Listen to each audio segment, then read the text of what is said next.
Assalamualaikum warahmatullahi wabarakatuh. Senang sekali kita jumpa lagi pada kesempatan yang berbahagia ini. Saya mendoakan kepada Allah Subhanahu wa taala, Tuhan Yang Maha Esa, semoga kita selalu berada di dalam lindungan Allah Subhanahu wa taala. Sahabat BN, percaturan politik istana berkaitan dengan Megawati sebagai ketua umum partai terbesar di Indonesia saat ini, PDIP, Presiden Joko Widodo sebagai kepala negara dan kepala pemerintahan, Prabowo Subianto, Puan Maharani, Luhut Binsar Panjaitan, Erlangga Hartarto, dan yang lain-lainnya kelihatan sekarang semakin menarik untuk diperhatikan, semakin menarik untuk diperbincangkan. Untuk apa? Terutama untuk melangkah ke tahun 2024 Pilpres mendatang. Sahabat BN, sebuah pemberitaan menarik. Coba kita bacakan. Wartaekonomi.co.id memberitakan, dibongkar belak-belakan tanpa ampun cara Jokowi ngelawan Bu Mega, dibacain pengamat gak nyangka. Berita ini diturunkan Selasa 10 Agustus 2021. Warta Ekonomi atau WE Online, Jakarta.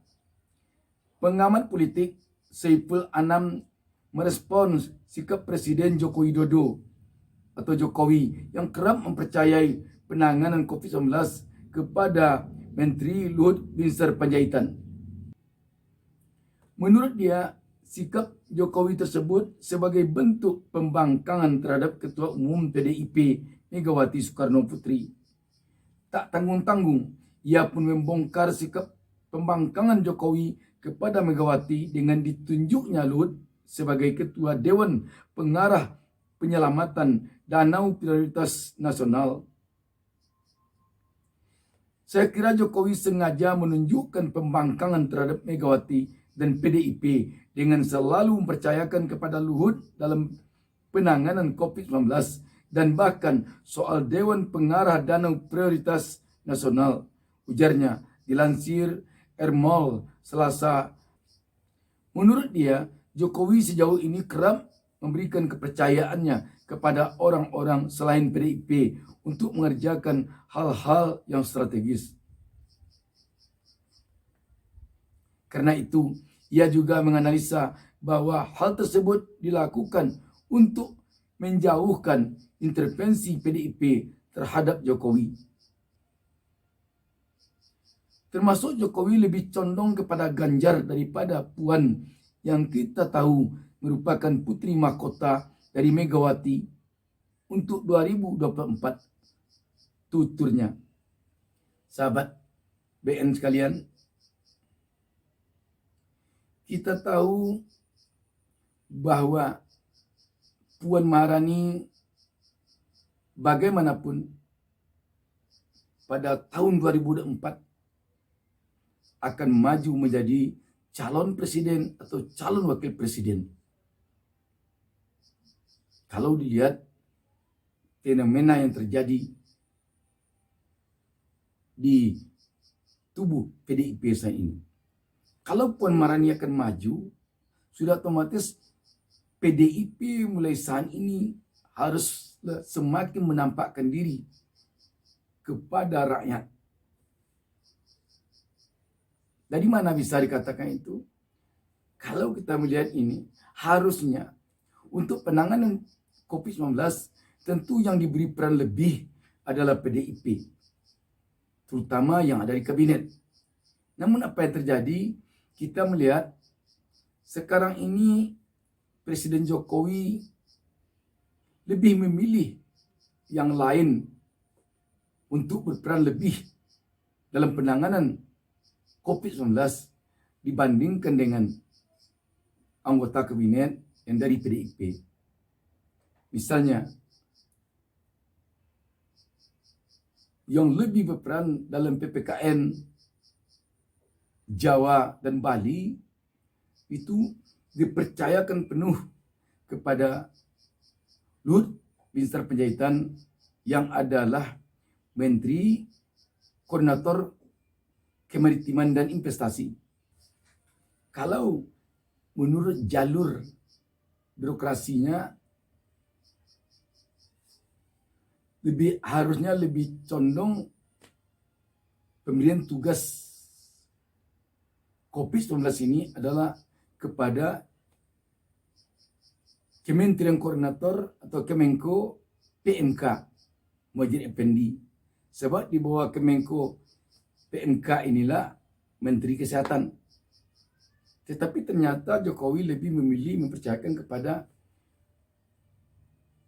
Kemenko Kemaritiman dan Investasi, Luhut Binsar Panjaitan.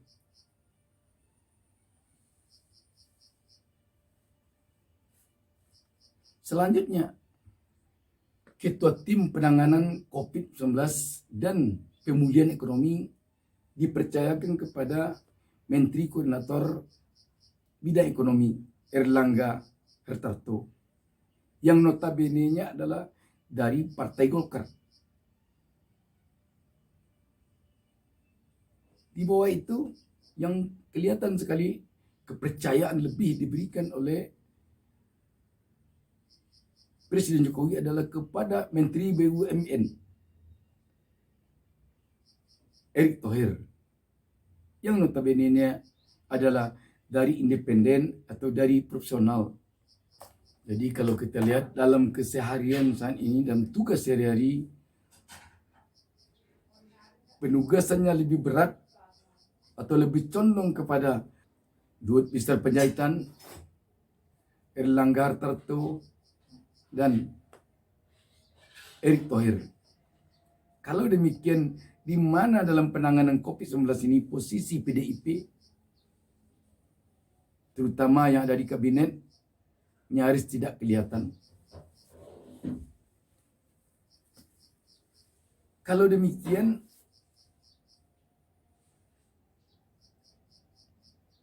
apa skenario sebenarnya yang dilakukan oleh istana atau oleh PDIP sendiri dalam hal ini? Ada dua kemungkinan. Yang pertama, mungkin disengaja agar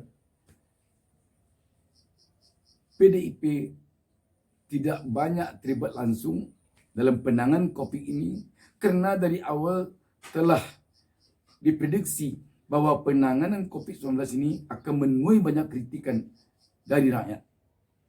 Jika kelihatan nanti PDIP terlalu maju di sini, dikhawatirkan akan menggerus suara ketika nanti pemilu atau pilpres yang menampilkan Puan Maharani pada 2024. Itu kalau dilihat dari satu sisi.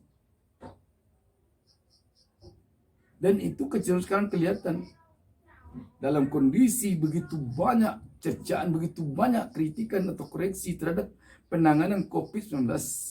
PDIP sekarang tampil melakukan kritikan kepada presiden, kepada pemerintah. Malah sampai yang mengkritik Puan Maharani langsung. Ini kelihatannya. Dengan demikian, PDIP tampaknya berupaya memisahkan diri dengan Jokowi atau menjaga jarak dengan Jokowi sebagai presiden dan menjaga jarak juga dengan pemerintah sebagai pelaksana dari penanganan COVID yang banyak menuai kritikan ini. Itu di satu sisi. Di sisi lain, bisa jadi Presiden Joko Widodo memang berupaya untuk tidak terlalu banyak melibatkan PDIP dalam ini. Bisa jadi jika PDIP terlalu banyak terlibat di sini, akan menyulitkan bagi Presiden Joko Widodo untuk melakukan pengawasan. Alangkah sulitnya Jokowi melakukan teguran, memarahi anggota kabinet kalau kebetulan anggota kabinet tersebut begitu dekat dengan Megawati. Dan ini kelihatannya berlanjut ke atas terus. Sekarang memang kelihatan Pak Jokowi agak mengarah kepada Ganjar Pranowo, Gubernur Jawa Tengah, dalam memulai percaturan politik tentang siapa yang akan dimajukan PDIP untuk calon presiden atau wakil presiden tahun 2024 nanti. Namun di sisi lain kelihatannya PDIP di bawah pimpinan Ibu Megawati sudah bisa dikatakan 95% akan memajukan Puan Maharani sebagai calon presiden ataupun sebagai calon wakil presiden dari PDIP pada tahun 2024 nanti.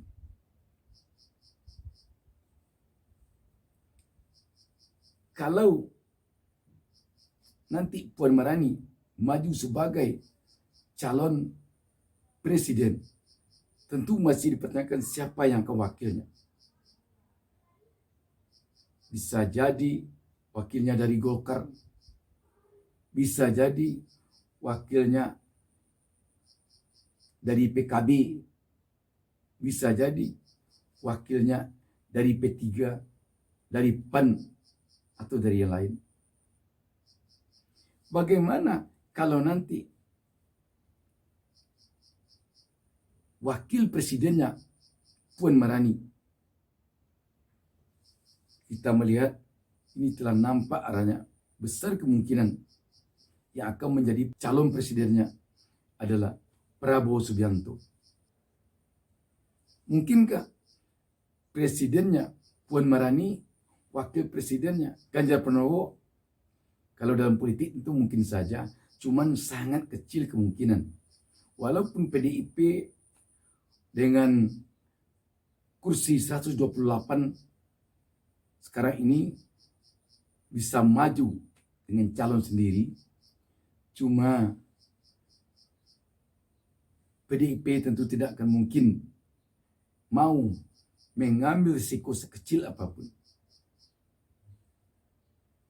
Kalau dia ambil presiden dari PDIP, wakil presiden dari PDIP, tentu sangat riskan untuk maju nanti guna meraih kemenangan yang besar. Cenderung kalau kita melihat PDIP akan mencari pasangan dari partai lain. Kalau begitu, apakah Puan yang akan gagal maju dari PDIP ataukah Ganjar yang akan gagal maju dari PDIP? Sangat besar kemungkinan Ganjar yang akan gagal dan Puan yang akan maju. Kalau demikian, seperti dikatakan tadi, sangat cenderung yang akan maju bersama Puan Prabowo dari Gerindra. Kenapa demikian? Kalkulasi politik kalau dilihat sekarang ini yang paling besar peluang untuk menang. Dan kita melihat Megawati dengan Prabowo juga punya sejarah politik yang panjang. Pernah Megawati berpasangan dengan Prabowo. Tetapi adakah kemungkinan pasang ini berubah. Dalam politik bisa-bisa saja berubah.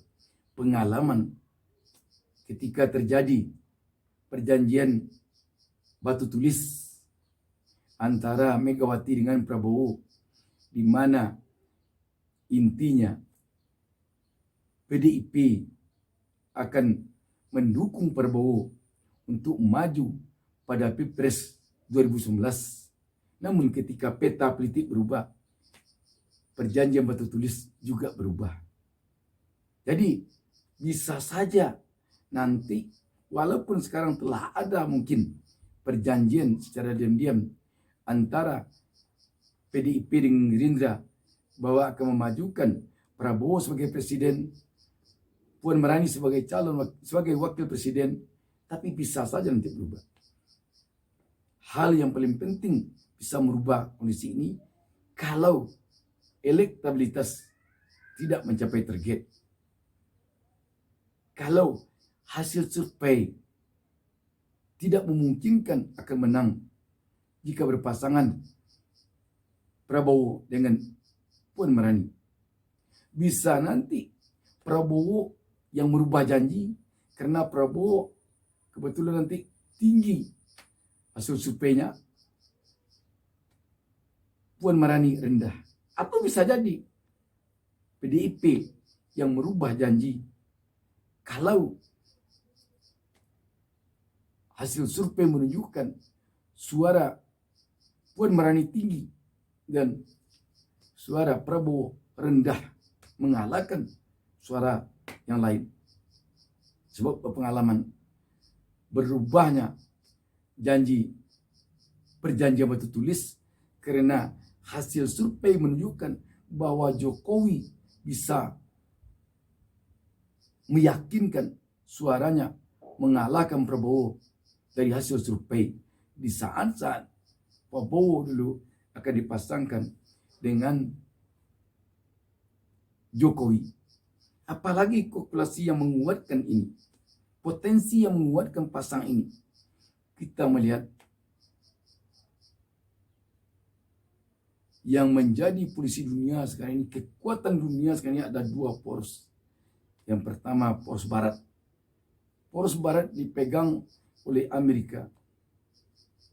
Poros timur dipegang oleh Cina.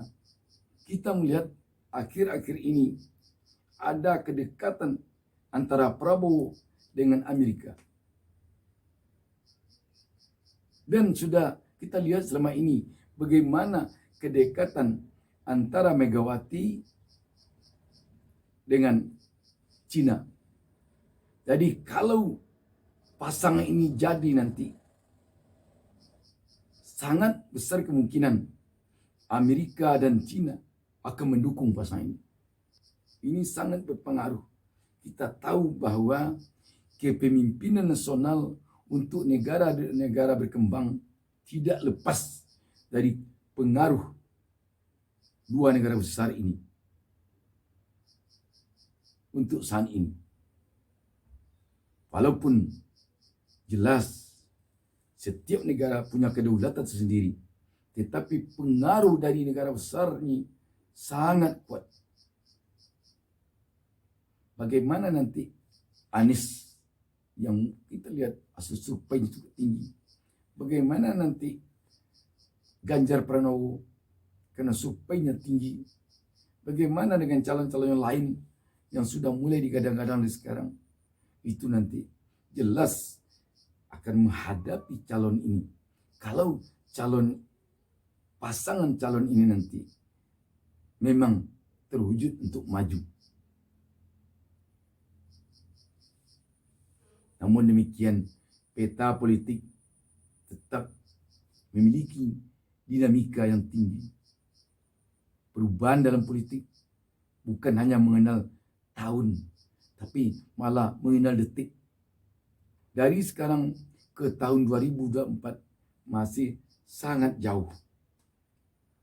Demikian. Assalamualaikum warahmatullahi wabarakatuh. Jangan lupa subscribe. Jangan lupa subscribe. Jangan lupa subscribe.